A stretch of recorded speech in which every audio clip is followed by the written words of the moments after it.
Ok. Então, a pesquisa que eu pretendo apresentar a vocês, ela é um extrato das minhas pesquisas que compõem a tese, cujo título geral era A Centralidade da Vida em Nietzsche e Agamben, frente à metafísica ocidental e à biopolítica contemporânea. Tese que foi defendida agora em dezembro de 2010, cujo um dos avaliadores é o professor Armindo, que estava aqui presente, e que participou conosco lá na banca na Universidade Federal de Santa Catarina, no programa interdisciplinar em Ciências Humanas. Eu sou o professor Sandro Luiz Bazanella, sou formado em Filosofia e doutorado em Ciências Humanas. Bom, pretendo então apresentar para vocês algumas considerações em torno da vida tomada como obra de arte em sua condição trágica ou profana na contemporaneidade. A condição trágica vem de um filósofo alemão chamado Nietzsche, muito conhecido no século XX, muito lido, interpretado de múltiplas formas, né? Viveu entre 1844 a 1900, e um filósofo contemporâneo, Giorgio Agamben, italiano, é o mais francês dos filósofos italianos, um filósofo ainda em vida, em plena produção filosófica, e talvez um dos filósofos mais lidos em outras áreas também do conhecimento humano, nas letras, na sociologia, enfim, na arte. A obra do Giorgio Agamben, que tem seu início lá nos anos 70, se divide em duas partes. Uma primeira parte em que ele se dedica às questões estéticas até meados de 1990, até 1995, quando, a partir de 95, ele faz uma guinada filosófica para o campo da filosofia política. O argumento central é que a morte deixou de ser, a contemporaneidade, a morte deixou de ser a condição vital por excelência. Se nós pegarmos, do ponto de vista da civilização ocidental, se nós pegarmos os gregos antigos, a morte era a condição da dimensão política da existência de um grego. A morte era a condição de ele posicionar uma vida qualificada na polis. Lembrando que polis é a cidade-comunidade, é o lugar da busca do bem viver, é o espaço da busca da felicidade. Enquanto que o homem, enquanto um animal que fala, é por excelência um animal político. E, portanto, o grego busca, acima de tudo, nesse contexto, a imortalidade. Ele sabe que morre, sabe que a vida é parcial, contingente, não necessária, mas sabe também que a condição de uma vida é a condição do alcance da imortalidade. A imortalidade não é a eternidade judaico-cristã. A imortalidade se alcança pelos feitos que o homem faz ou desenvolve no plano da política, no plano da busca do bem viver e da felicidade. Felicidade aqui não no plano dos indivíduos e da sociedade individualizada na qual nós estamos inseridos, mas a felicidade sempre como parâmetro de coletividade. Na matriz judaico-cristã, a morte continua sendo o parâmetro de uma vida qualificada, na medida em que o fim último de uma vida é uma vida além do túmulo. Então a morte é a realização de um plano existencial, de um plano vital pensado pelo Criador. Porém, na modernidade, essa condição se altera por vários motivos. Entre eles, a constituição do Estado moderno. O Estado passa a ser a grande razão política, administrativa na modernidade.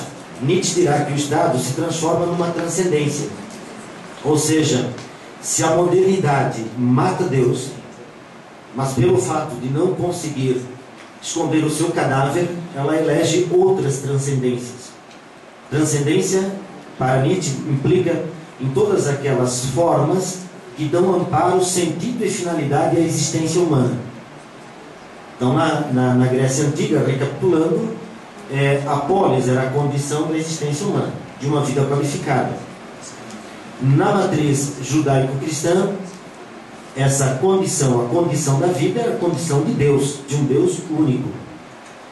A modernidade, ao matar Deus, elege outras transcendências que dão sentido e finalidade às existências humanas. Entre essas outras transcendências estaria o Estado.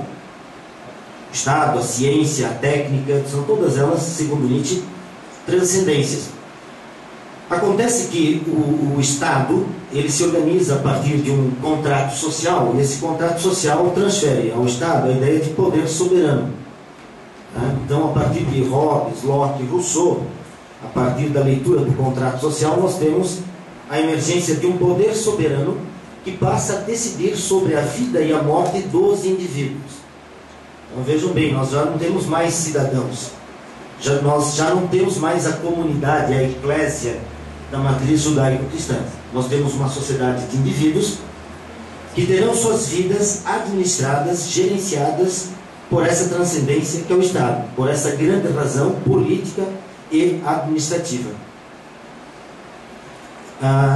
E essa condição chega a tal ponto que é no século XIX, com o avanço das ciências, principalmente das ciências naturais, cujo amparo e sustentabilidade estão nas ciências exatas, e por consequência no século XIX também as ciências humanas, mas são a partir das ciências naturais, mais especificamente da física, da química e da biologia, que nós passamos a definir vida.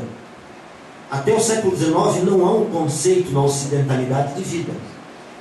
Aquilo que nós chamávamos de vida até o século XIX advinha de Aristóteles, numa obra chamada De Anima, em que Aristóteles faz uma comparação entre vida vegetativa e vida dos vegetais e vida dos animais, diferenciando essas formas de vida pela condição da locomoção, da nutrição e da percepção. É somente no século XIX, com o avanço da física, da química e da biologia, que nós passamos a definir vida a partir dos seus componentes físico-químicos. E é sintomático que nas primeiras décadas do século XX, um físico, um dos físicos que está na gênese da física quântica, chamado Ernest Schrödinger, escreve um livro cujo título é O que é a Vida?, definindo um conceito de vida a partir da física vinculada aos avanços da biologia naquele contexto. Ora, somado a tudo isso, nós temos, portanto, na contemporaneidade, a vida concebida especificamente na sua biologicidade.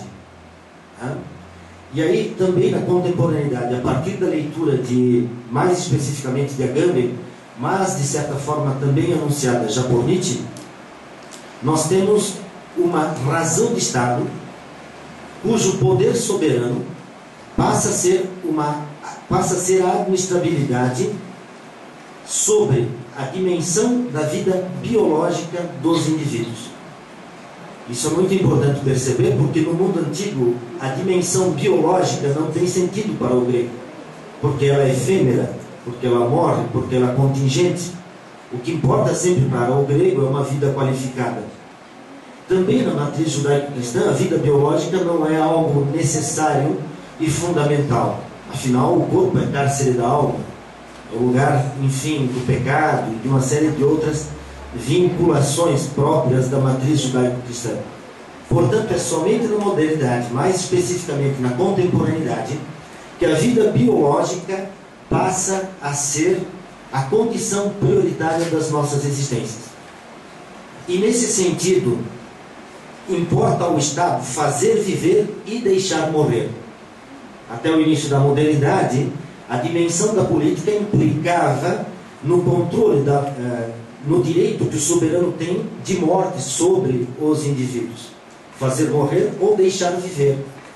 A modernidade implicando a potencialização da dimensão biológica dos seres humanos a partir de uma razão de Estado que passa a ser a totalidade da administração, da administrabilidade da condição biológica, implica em políticas, implica num posicionamento político que o que está em jogo é fazer viver e deixar morrer. Porque esse fazer viver implica em conceber a vida como um recurso, como um capital, como algo que pode ser utilizado do ponto de vista da produção e do consumo. Então, na sociedade dos indivíduos, torna-se fundamental potencializar a vida biológica como um dos recursos de que o Estado possui como condição do seu fortalecimento como um fim em si mesmo. Então, até aqui nós chegamos a uma condição diagnóstica. Pois é, Nietzsche e Agamben se posicionam firmemente diante dessa condição. Nós podemos dizer que a filosofia nietzschiana é uma filosofia que aposta na vida para além da sua dimensão meramente biológica. E, acima de tudo, são dois pensadores que apostam na vida, na sua condição política, na sua politicidade. E também Agamben, a partir dos anos 90, vem refletindo essa condição de uma política que possa potencializar a vida para além da sua biologicidade. Então, Nietzsche propõe a grande política. Vou pegar aqui algumas frases, porque muitas coisas já apresentei. Então, ambos propõem um outro olhar em relação à vida. Um olhar desvencilhado do enfoque da utilidade, da pragmaticidade, desvencilhado das estruturas políticas e jurídicas, do controle e normatização da vida biológica. Aquilo que Agamben chamará de um estado de exceção, a excessiva judicialização das nossas vidas, das nossas vidas biológicas, a sociedade do controle no qual nós estamos inseridos. E ambos propõem um outro posicionamento diante da vida, na superação da concepção de um tempo cronológico fragmentado, de um tempo efêmero e de um tempo de consumo no qual nós estamos inseridos. Nesse sentido, Nietzsche propõe a grande política como condição da superação do homem e estabelecimento do além do homem. O além do homem seria esse ser humano capaz de participar intensamente da experiência trágica da existência. Em Nietzsche, a vida, ou a forma como Nietzsche concebe a vida, implica uma volta aos gregos e a dimensão da tragédia. Aqui, tragédia não é o conceito corrente na qual nós nos movimentamos na contemporaneidade. A tragédia implica aqui uma volta aos gregos na forma como eles concebiam a sua vida em jogo, num jogo contingente, parcial, efêmero, no que estava em jogo era o alcance da imortalidade. E Agamben propõe uma política que vem como condição da retomada da dimensão ontológica da vida humana, pautada em sua dimensão política na busca do bem viver.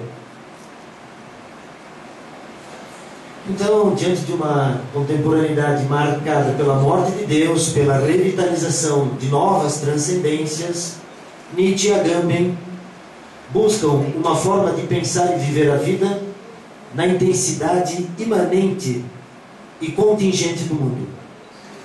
Concebem a vida como arte, como impulso criador e contínuo movimento em direção à experiência com o mundo em suas potencialidades vitais.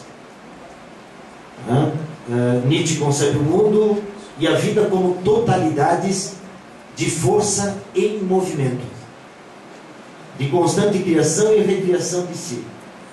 A vida para Nietzsche é um impulso lúdico, um contínuo fluir da existência. Isso implica num conceito que vocês verão mais adiante, que é o conceito de vontade de poder. O mundo, a existência é perpassada por forças em constante combate, mas forças que não está em jogo no combate das forças a superação ou a suplantação de uma força pela outra, mas, enfim, o enfrentamento, o choque, o combate como condição da própria existência. O importante para Nietzsche é que se permita a um tipo humano o espaço para cultivar a grandeza e a experiência na vida e atuação humanas. Portanto, em Nietzsche o que está em jogo é o artista trágico, já anunciado aqui, como essa condição lúdica de tomar a existência em jogo, de tomar a vida como um jogo de forças, forças que perpassam o cosmos, forças que perpassam a nossa condição fisiológica, de perceber que é condição inerente à vida, e é necessário reconhecer que aquilo que nós chamamos de vida implica a exuberância lúdica, mas implica também a dor, o sofrimento e a própria morte, algo que é negado pela dimensão biopolítica, pela dimensão da excessiva valorização biológica na qual nós vivemos na contemporaneidade. Ao reconhecer os limites da vida humana, o artista trágico aposta na vida, toma em suas próprias mãos e faz dela uma obra de arte na imanência do tempo de uma vida em curso. E isso exige uma outra concepção de tempo, segundo Nietzsche. E essa concepção de tempo, pensar a vida em sua dimensão trágica, implica uma outra concepção de tempo para além do tempo cronológico no qual nós estamos inseridos. E essa concepção de tempo implica o eterno retorno do mesmo. Ou seja, de querer e afirmar a vida na sua contingência imanente, na forma como ela se apresenta, marcada pela dor, pelo sofrimento, pela ludicidade, pela alegria, por todas as condições nas quais nós passamos. Não querer nada além de uma vida em jogo. De dar-se conta, portanto, de que a vida pode assumir outras possibilidades e perspectivas temporais, ou seja, dar-se conta de que a vida pode assumir outras possibilidades e perspectivas temporais, significa implodir o mundo verdadeiro no qual nós estamos inseridos. De perceber, acima de tudo, que não há sentido e finalidade pré-determinada à existência, mas de que em Nietzsche ela está em jogo, em constante criação e recriação de si mesmo.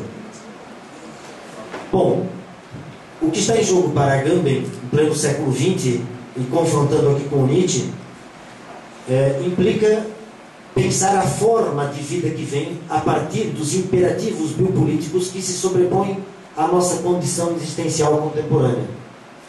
E essa forma de vida que vem, para Agamben, está vinculada à política que vem, como posicionamento crítico frente às formas biopolíticas da vida perpetrada pelo Ocidente em suas estruturas políticas e jurídicas. Forma de vida que vem, política que vem, em Agamben não significa utopia. Agamben não é um filósofo utópico. Eu diria que muito mais ele é um filósofo descrente, ou de alguém que não aposta mais em utopias, ou que o mundo e a vida possam ser reformados, e que nós, por reformas ou transformações, alcançaríamos o melhor dos mundos. Mas a vida que vem, a política que vem, para Agamben, vem na cotidianidade das experiências que nós nos permitimos ainda fazer com a vida, para além dos imperativos biopolíticos nos quais nós estamos inseridos. E essa condição de uma vida que vem, ou de formas de vida que vem, vinculadas à política que vem, implicam no Agamben também uma outra concepção de tempo. E a concepção de tempo que Agamben coloca em jogo, para além do tempo cronológico no qual nós estamos inseridos, é o tempo que resta. Aqui há uma certa complexidade na definição dessa concepção de tempo, uma vez que ela remete ao apóstolo Paulo. Agamben faz uma incursão nas primeiras comunidades cristãs para entender o que significava a concepção de um tempo kairológico, de um tempo da salvação presente nas primeiras comunidades cristãs após a morte de Cristo. Quer dizer, os cristãos também não buscavam uma outra pátria, mas entendiam a morte de Cristo como a salvação já presente no mundo, como aquilo que vem a partir das ações cotidianas dos indivíduos, dos seres humanos que buscam colocar a própria vida em jogo. Portanto, é uma concepção de tempo amparada na matriz judaico-cristã e amparada mais recentemente nas teses da filosofia da história de Walter Benjamin.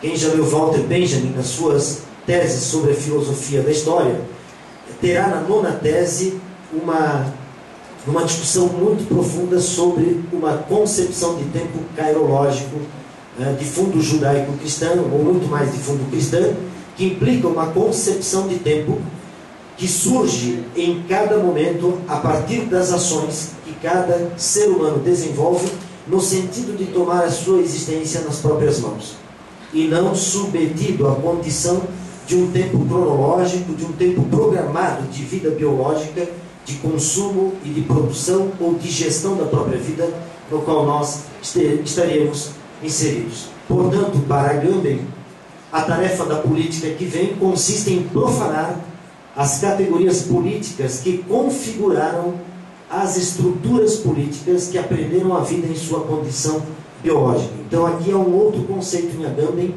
além de um tempo que resta, um conceito de profanação. E profanação significa, acima de tudo, devolver ao uso comum aquilo que foi sacralizado. Devolver ao uso comum aquilo que foi sacralizado. E Agamben dirá isso abertamente, que na modernidade a vida biológica foi sacralizada pela razão política administrativa de Estado. Que a vida em sua dimensão biológica, enquanto condição produtiva de consumo, foi sacralizada no conjunto de um modo de produção ou de uma forma de nós produzirmos a própria vida. E, portanto, importa dessacralizar essa vida biológica, devolvê-la ao uso comum, restituir a vida à sua potencial condição de abertura ao mundo, à existência, mantendo aberto o campo de possibilidades potenciais imanentes da vida. Significa também contrapor-se ao sentido teleológico e transcendente da máquina política e governamental que aprisiona a vida em sua biologicidade, transformando-a em vida nua. E o auge da biologicidade da vida, transformada em vida nua para Agamben, são os campos de concentração. Os campos de concentração da Segunda Guerra Mundial, para Agamben, são o paradigma do nosso tempo. Porque lá a vida, em sua nudez biológica, foi gerenciada, foi gestada, foi submetida à vida e à morte a partir de um poder soberano que agia em estado de exceção. A revelia dos estatutos jurídicos e dos direitos humanos que a modernidade alcançou do ponto de vista dos seres humanos. Bom, finalizando então, em função de que o meu tempo aqui se esgota, evidentemente.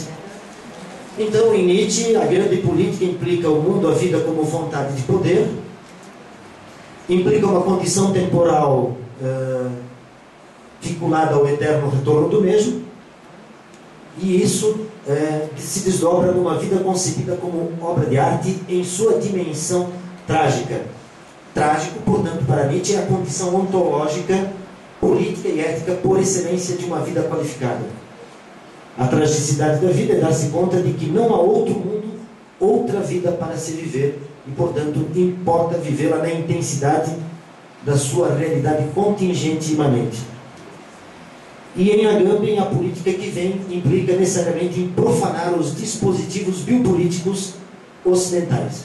Ou, dito de outra forma, a máquina biopolítica que se constituiu na ocidentalidade e muito mais na contemporaneidade.